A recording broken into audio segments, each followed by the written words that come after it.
আসসালামু আলাইকুম রহমতুল্লাহি ওবরাকাত। ইসলামের প্রত্যেকটা কাজই সোয়াব এবং দাওয়াতের একটা মাধ্যম। যেমন উদাহরণ হিসেবে আমি বলতেছি যে আমরা অনেক সময় নামাজে যাই, জামাতে নামাজ পড়ার পরে দেখা গেছে যে পিছনে অনেকে নামাজ পড়ে, কিন্তু নামাজ পড়ার কারণে আমরা হেঁটে যেতে পারি না, সেজন্য সূত্রা দেওয়া দেওয়া লাগে। তো দেখা গেছে অনেকের কাছে বললে অনেকে দেয় বা অনেকে দেয় না বা খেয়াল করে না।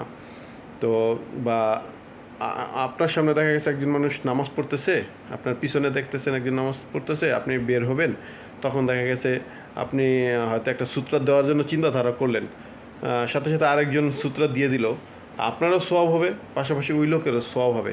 পাশাপাশি আরও অনেক বিষয়াদি থাকে, যেমন যে দেখা গেছে একটা ভালো কাজ, যে কোনো ভালো কাজই হোক না কেন, যেমন উদাহরণ দিয়ে বোঝাই যে এক লোক জিজ্ঞেস করলো যে ভাই আপনি আমার অমুক আমার যে একটা লোকেশন, ওই লোকেশনটা কোথায়?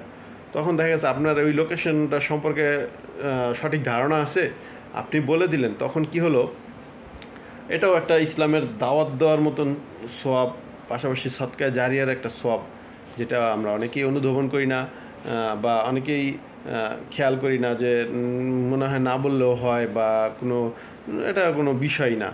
কিন্তু এটা যে কত বড় বিষয়, এটা যদি আমরা ভালো করে বুঝতাম, যে এই আমার একটু উদ্যোগের দ্বারা, দু এক সেকেন্ডের কথার দ্বারা একটা মানুষ অনেক উপকৃত হচ্ছে, যে তার সেই গন্তব্যে সে চলে যেতে পারছে, তার সে প্রয়োজনীয় কাজ সে করে চলে আসতে পারতেছে।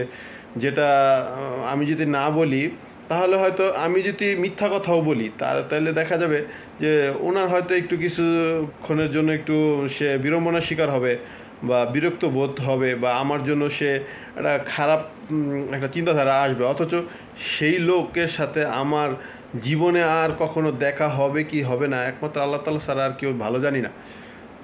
অতএব এই সমস্ত যখন সুযোগগুলো আসে, যে সূত্রা দেওয়া, নামাজের সূত্রা দেওয়া, বা একটা মানুষকে পথ দেখিয়ে দেওয়া, বা সঠিক পথের সন্ধান দিয়ে দেওয়া, এই সুযোগগুলো আমরা কখনোই মিস করব না।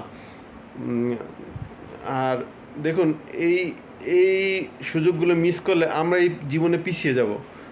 কারণ আল্লাহ তাআলা সব পাপের মাফ করে দিবে, আল্লাহ তাআলা সংক্রান্ত পাপ, কিন্তু মানুষের সংক্রান্ত পাপ আল্লাহ তাআলা মাফ করবে না। আর সে যেখানে আল্লাহ তাআলা এই মানুষের সংক্রান্ত পাপ মাফ করবে না, সেখানে সামান্য একটু কাজ করে আপনি আল্লাহ তাআলার অনেক প্রিয় বান্দা হিসেবে নিজেকে গণ্য করতে পারেন ইনশাআল্লাহ। আমরা এই জন্য চেষ্টা করবো ইনশাআল্লাহ। আল্লাহ তাআলা তৌফিক দান করেন। জাযাকুমুল্লাহু খায়রান ফিদ দারাইন। ভিডিওটি ভালো লাগলে লাইক, কমেন্ট, শেয়ার করে সাবস্ক্রাইব করে আমাদের সঙ্গে থাকবেন ইনশাআল্লাহ।